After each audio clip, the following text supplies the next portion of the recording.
Hola, ¿cómo están? Bienvenidos a una nueva entrega de ejercicios resueltos de química general. En esta oportunidad vamos a comenzar con el estudio de la estequiometría. Vamos a utilizar como ejemplo el ejercicio número 17 de la guía de problemas. Este nos dice, se ponen en contacto 1.6 gramos de flúor y 1.6 gramos de hidróxido de sodio, los que producen la siguiente reacción. Nos pide que calculemos la masa de fluoruro de sodio que se obtiene y el volumen de difluoruro de oxígeno expresado en condiciones normales. Para la resolución de estos problemas es importante seguir ciertos pasos. El primero es el balanceo de la reacción química. En segundo lugar, construir la tabla de relaciones molares y de masa. Este paso va a ser opcional, pero recomendamos que por lo menos al iniciarse en ejercicios de estequiometría lo planteen. El tercer punto es chequear la pureza de los reactivos. Y por último, detectar el reactivo limitante. Van a ver que en muchos de los problemas no va a ser necesario seguir este orden o no todos estos ítems van a aparecer para analizar, pero sí es importante el primero, ¿sí? El balanceo de la reacción química. No se puede iniciar un ejercicio de estequiometría sin primero balancear la ecuación química. Vamos a analizar entonces el primer paso que habíamos determinado para los ejercicios de estequiometría. Este es el balanceo de las reacciones químicas. Para ello vamos a utilizar el método de tanteo. Durante la cursada vamos a emplear tres métodos distintos, el de tanteo, el algebraico y el método ion-electrón. En este caso solo analizaremos el método de tanteo. Toda reacción química se va a simbolizar a partir de un método estandarizado conocido como ecuación química. En esta vamos a tener las sustancias del lado izquierdo que van a tener el nombre de reactivos. En cambio, las que se encuentran al lado derecho de la flecha llevarán el nombre de productos. El signo más, ¿sí?, de los reactivos significa se combina con o también reacciona con,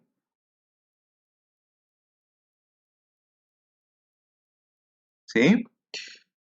La flecha significa para producir.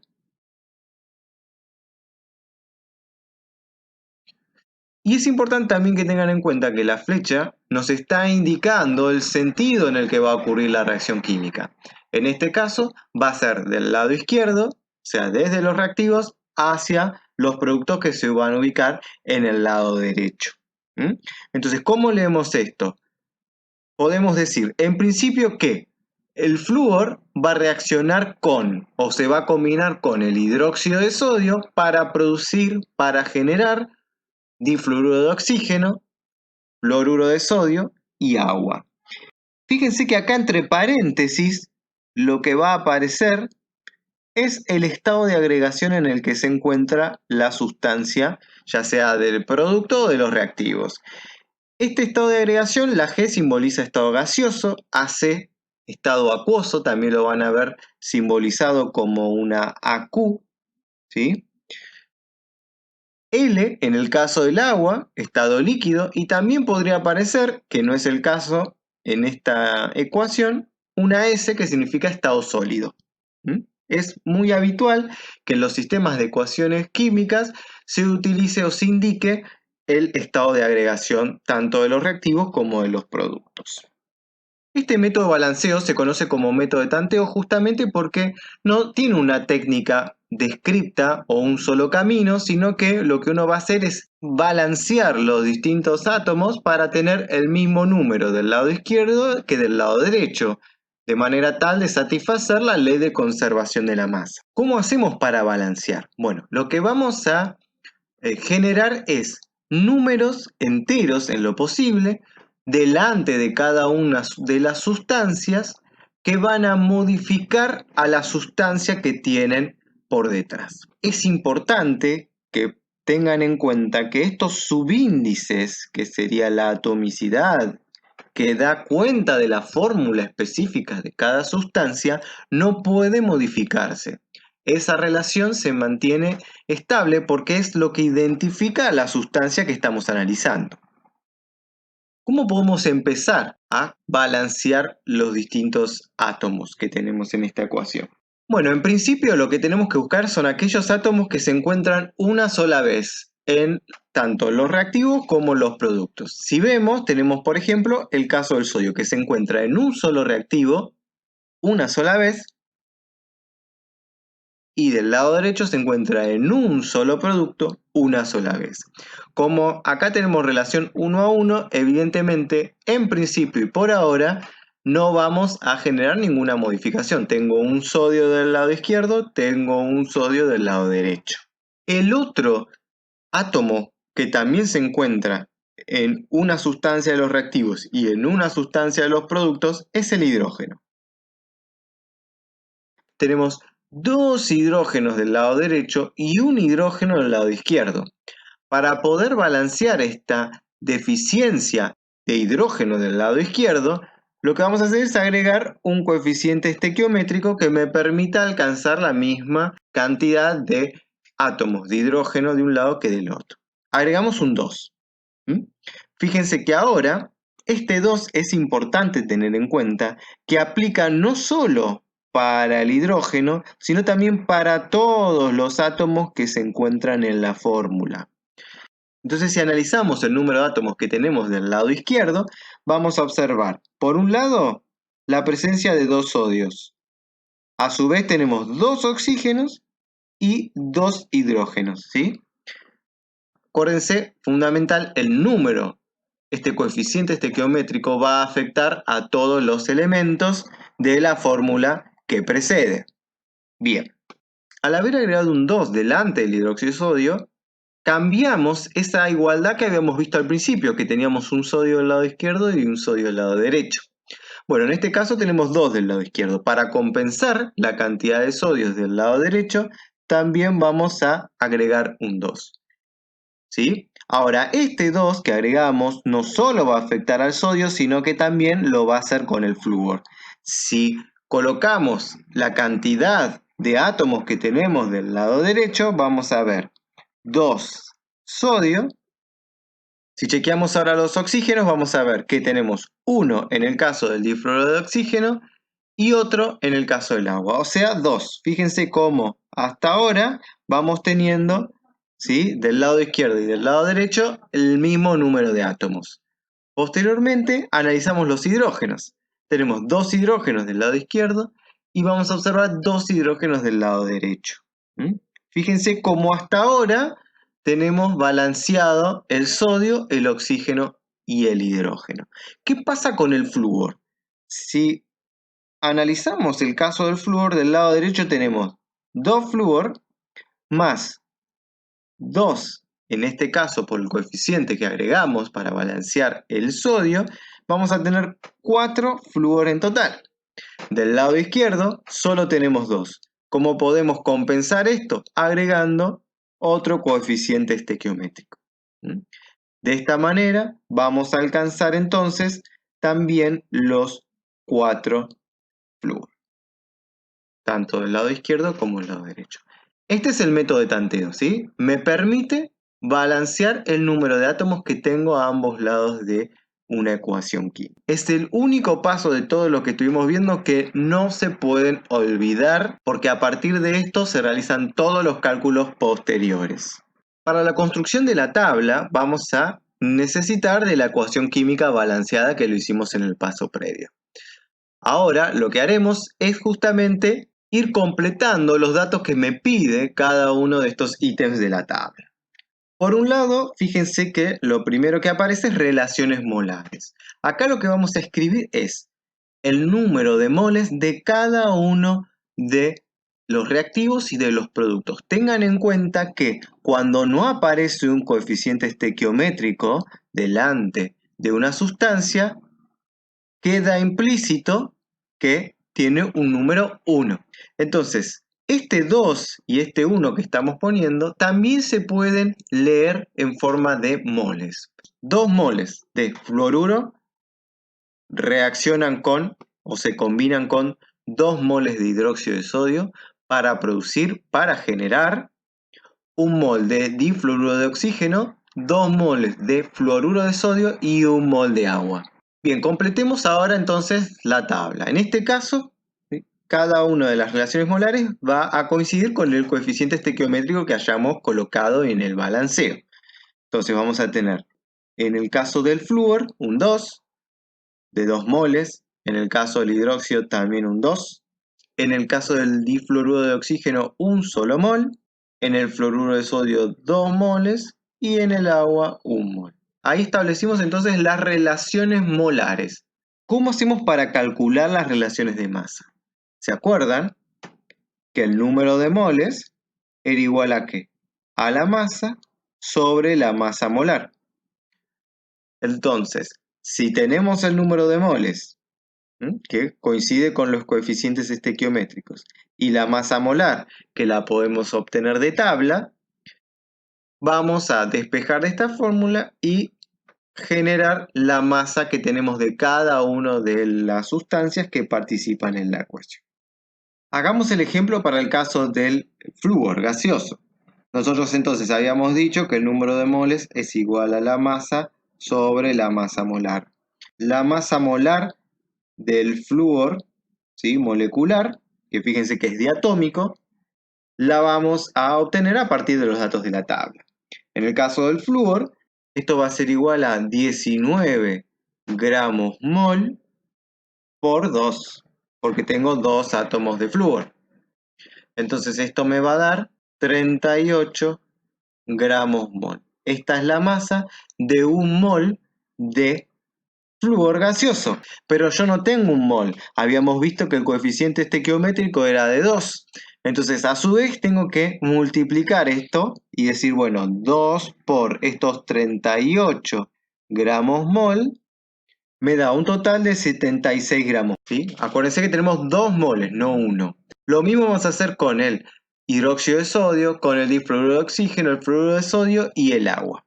En el caso del hidróxido de sodio tiene una masa molar de 40 por 2, 80 gramos. Acuérdense por qué 2, porque el coeficiente estequiométrico es la cantidad de moles. No tengo un mol, sino que tengo 2. En este caso, del difluoruro de oxígeno, como solo tengo un mol, va a ser igual a la masa molar, o sea, 54 gramos. En el caso del fluoruro de sodio, tengo que la masa molar es 42 por 2, 84 gramos. Y finalmente nos queda el agua, como tenemos un solo mol, la masa molar del agua, 18 gramos. Bien, entonces fíjense cómo vamos paulatinamente construyendo la tabla. Ahora lo que nos faltaría es la parte de datos e incógnitas de la tabla, pero esto lo vamos a completar un poco más hacia adelante. La idea es que entiendan cómo es el proceso general para ir llenando la tabla. Vamos a continuar ahora con la detección del reactivo limitante. ¿Se acuerdan que cuando hicimos la enumeración de pasos, también habíamos hablado de uno que incluía la pureza? Bueno, en este ejercicio particular tenemos que considerar que los reactivos están en una pureza del 100%. Por ende, no vamos a hacer, en el caso de este problema, cálculos de pureza. Para tratar de comprender mejor el concepto de reactivo limitante, vamos a utilizar un ejemplo fuera de lo que es la reacción química. Un par de neumáticos se van a combinar con un motor y toda una carrocería con la dirección ya previamente estipulada para producir un automóvil, ¿sí? Ahora bien, ¿qué es lo que sabemos de esto? Por un lado, si analizamos el balanceo de esta producción de automóviles, tenemos del lado izquierdo solamente un par de neumáticos, pero sabemos que para construir un auto necesitamos 2 pares, o sea, 4 ruedas, para lo cual vamos a tener que balancear esta reacción. Entonces vamos a incorporar un coeficiente estequiométrico. ¿Por qué? Porque ahora sé que 2 pares de neumáticos, o sea, 4 ruedas, junto con un motor y todo ya la parte de dirección, eje, carrocería terminado, me va a dar a la formación de un automóvil. Ahora, imaginemos que nosotros trabajando en esta empresa nos dicen, van a disponer de 1000 pares de neumáticos. 250 motores, 5.000 carrocería, dirección, todo equipado. La pregunta que nos van a indicar es, bueno, ¿cuántos automóviles voy a poder producir? Solamente 250 automóviles, porque por más que a mí me llenen de neumáticos o de carrocerías, sabemos que mi limitante en este caso va a ser los motores. Por ende, cuando querramos producir automóviles, vamos a tener que saber la materia prima o los elementos a partir de los que disponemos. Esto es lo importante de la estequiometría, analizar lo que dispongo para saber cuánto voy a producir. O también para producir determinada cantidad, saber cuántos elementos o materias primas voy a necesitar para generar ese número. ¿Sí? Este es el reactivo limitante. Entonces, en este caso, el reactivo limitante va a ser los motores. Solo voy a producir la cantidad de autos como motores, en este caso, dispongan. ¿Qué me va a sobrar? Porque también es importante saber de todo lo que dispongo cuánto me sobra, porque eso después lo puedo aprovechar en otra línea de ensamblaje o en otro momento para la producción, en este caso, de autos. Sabemos que si la relación es un motor con toda esta carrocería, entonces evidentemente lo que me va a sobrar va a ser la resta de hacer 5.000 menos 250, que es lo que voy a utilizar. O sea, 4.750 carrocerías me van a sobrar. Solo voy a utilizar 250 porque dispongo de 250 motores. Ahora bien, ¿cuántos neumáticos me van a sobrar? Bueno, vemos que por cada automóvil voy a necesitar dos pares. Si tengo 250 motores, ¿cuántos pares voy a utilizar? Para producir entonces un automóvil voy a necesitar dos pares de neumáticos. ¿Sí? En este caso, yo sé que voy a producir 250 autos. ¿Cuántos pares voy a necesitar? Exactamente, 500 pares de neumáticos. Por ende, si a esto le restamos 500, me van a quedar unos 500 pares de neumáticos que me van a sobrar. O sea, estamos hablando de que me sobrarán 1.000 neumáticos. ¿Se entendió? Con esta analogía de algo un poco más visible tal vez para alguno de ustedes, se entiende que el que me va a definir la cantidad de producto va a ser el reactivo limitante. Por ende, cuando ahora analicemos la reacción del problema, vamos a tener que encontrar de nuestros reactivos cuál es el que realmente limita la reacción, porque la cantidad de producto está justamente asociada al reactivo limitante. Una vez entonces que tenemos completa la tabla, vamos a agregar nuestros datos que teníamos en el problema. Por un lado nos dice que disponemos de 1.6 gramos de flúor y también de 1.6 gramos de hidróxido de sodio. Siempre que en el enunciado me den los datos de masas o de moles de dos o más reactivos, voy a tener que buscar el reactivo limitante. ¿Cómo hacemos para calcular el reactivo limitante? Bueno, podemos analizar cualquiera de los dos reactivos. Nos va a llevar a la misma conclusión. Entonces, la idea de estos ejercicios es ir relacionando los reactivos con los datos que tenemos de la ecuación. Previamente al cálculo del reactivo limitante, vamos a determinar el número de moles que tenemos en cada uno de estos gramos. ¿Cómo lo hacemos? Bueno, ¿se acuerdan que siempre está la formulita? El número de moles es igual a la masa sobre la masa molar. Tenemos los gramos, 1.6, la masa molar ya la habíamos calculado en el paso anterior, entonces sabemos que el número de moles es 1.6 gramos sobre la masa de un mol, o sea 38 gramos mol. Gramos, sí, se va con gramos y me va a quedar el resultado en moles. Esto es 0,042 moles de flúor. Entonces, la otra forma de indicar estos 1.6 gramos, lo vamos a anotar para que se vea mejor, y vamos a decir que tenemos 1.6 gramos, o también, que es lo mismo, decir, o que equivalen a 0,042 moles. Lo mismo vamos a realizar con el hidróxido de sodio. Ahora, en el cociente, fíjense que vamos a tener un número similar. ¿Por qué? Porque la masa es 1.6, igual que en el anterior, y fíjense que la masa molar de un mol, ¿sí?, de hidróxido de sodio es 40 gramos mol. No varía tanto el número, ¿sí? Entonces, en total, esto me da 0,04 moles de hidróxido de sodio. Vamos a anotarlo acá.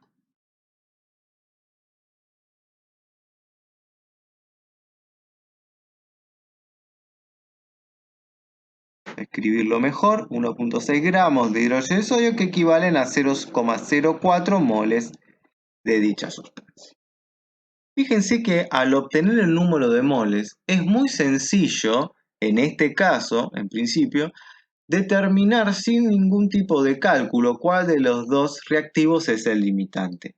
La relación entre ellos es 1 a 1. Por más que ahí aparezca 2 moles de flúor que van a reaccionar con 2 moles de hidróxido, la relación es 1 a 1. Entonces, ¿esto qué significa? Que si yo voy a tener 0,042 moles de uno, voy a necesitar 0,042 del otro. La pregunta es, ¿voy a tener 0,042 moles de hidróxido de sodio? No. Entonces, el hidróxido de sodio es el reactivo limitante. ¿Cuánto va a reaccionar del flúor? Bueno, estos 0,042 menos los 0,04 moles que fehacientemente van a reaccionar porque es lo que tengo de mi reactivo limitante. Esto es el mismo caso de los motores, ¿sí? Acá el limitante, o sea, el que cumpliría la función de motor sería el hidróxido de sodio, y lo que sobra son, por ejemplo, los neumáticos, o las carrocerías. ¿Cuánto me va a sobrar? Y 0,002 moles. Por ende, si el hidróxido de sodio es el reactivo limitante, el flúor es el reactivo en exceso, el que va a sobrar. Acuérdense que una vez que determinamos el reactivo limitante es el que vamos a utilizar para el cálculo posterior. Si bien en este caso es relativamente sencillo por la relación que hay entre los reactivos detectar cuál es el limitante, podemos disponer de las reglas de tres simple para ello. Por ejemplo, podríamos decir que 2 moles de flúor reaccionan con 2 moles de hidróxido.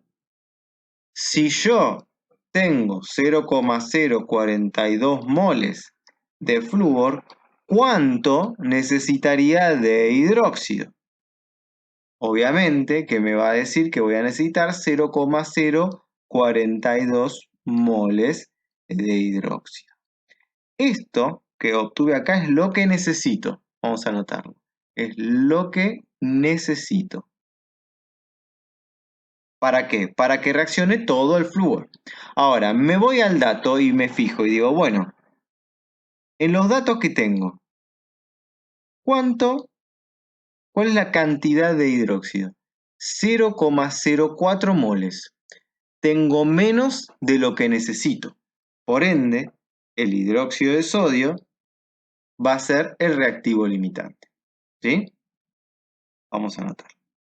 El hidróxido de sodio va a ser el reactivo limitante. Ahora, alguno de ustedes también me puede decir, bueno, ¿y se puede hacer lo mismo en el caso del hidróxido? Y sí, podemos decir que 2 moles de hidróxido de sodio reaccionan con 2 moles de flúor. En este caso yo dispongo de 0,04 moles de hidróxido de sodio. ¿Cuántos moles de flúor voy a necesitar? Obviamente 0,04 moles. Esto es lo que necesito. Ahora me fijo de nuevo y me dice que necesito 0,04 moles de flúor.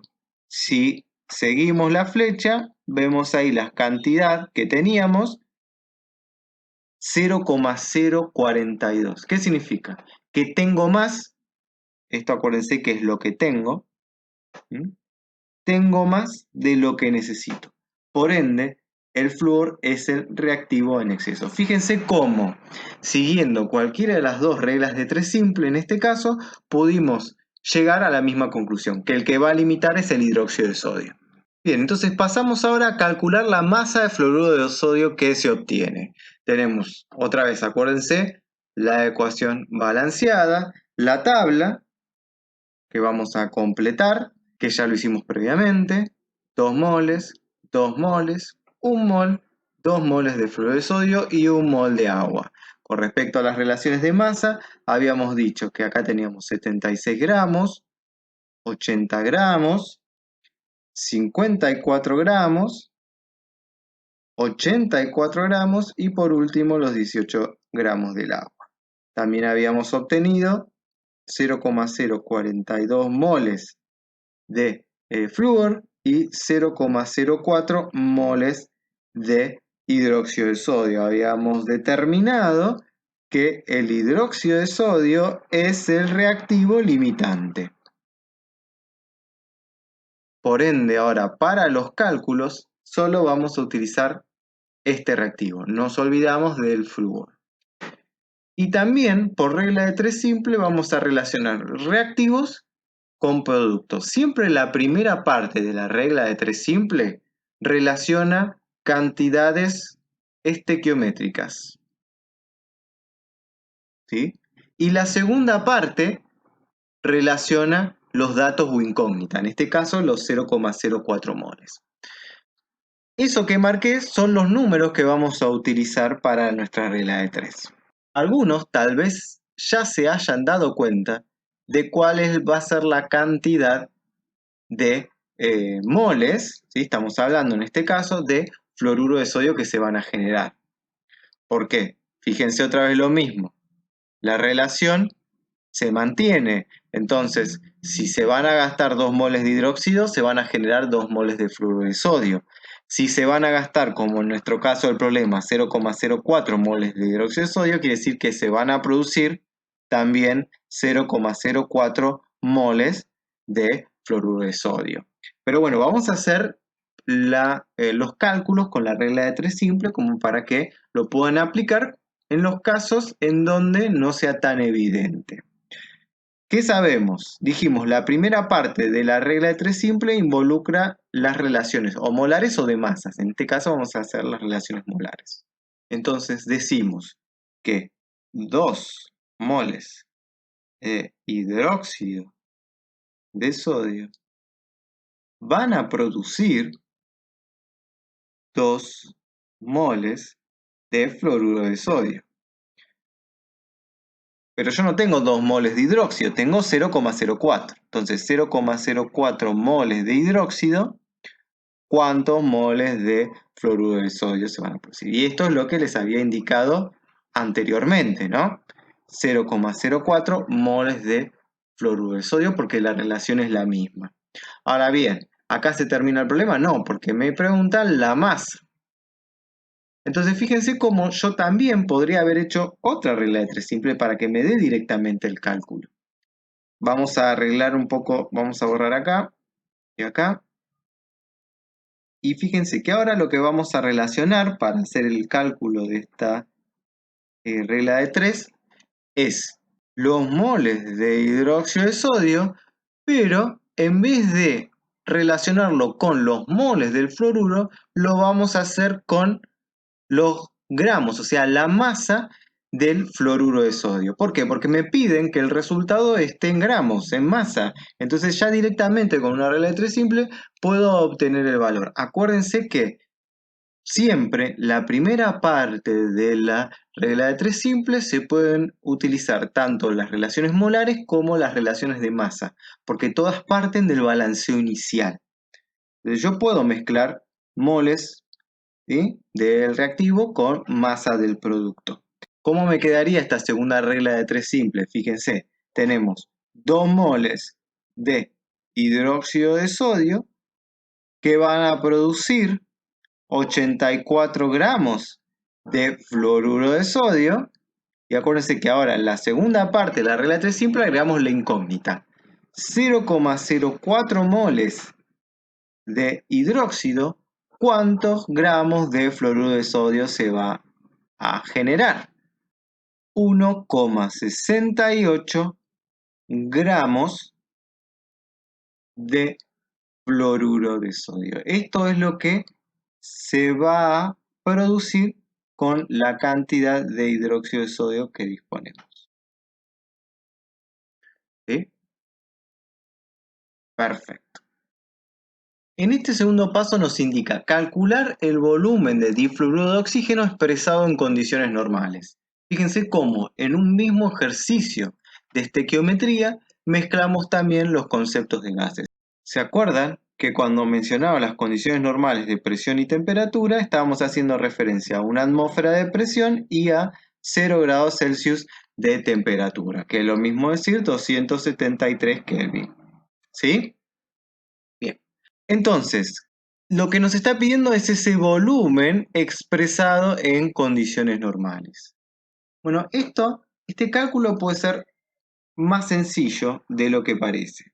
Sabemos que en condiciones normales de presión y temperatura, un mol de cualquier gas ocupa un volumen de 22,4 decímetros cúbicos, que es lo mismo que decir litros, ¿no? Bien, si nosotros entonces averiguamos los moles que se producen de difluoruro de oxígeno, vamos a poder averiguar su volumen. Si la relación es 2:1, o sea que por 2 moles que reaccionan de hidróxido de sodio se genera un mol de difluoruro de oxígeno, si la cantidad que va a reaccionar son 0,04 moles de hidróxido de sodio, es lógico que si la relación es 2:1, lo que se va a producir es la mitad, o sea 0,02 moles de difluoruro de oxígeno. ¿Cómo lo podemos determinar de otra manera? Bueno, con una regla de 3 simple. Entonces decimos que si 2 moles, acuérdense que la primera parte de la regla de 3 simple va a involucrar los moles relacionados con los coeficientes estequiométricos del balanceo. Entonces, si 2 moles de hidróxido de sodio producen un mol de difluoruro de oxígeno, 0,04 moles de hidróxido de sodio van a producir X, y X va a ser igual a la mitad, ¿no? 0,02 moles de difluoruro de oxígeno. Entonces, si un mol de cualquier gas ocupa un volumen de 22,4 litros, 0,02 moles de este gas, que es el difluoruro de oxígeno, ¿qué volumen ocupará? 0,448 litros.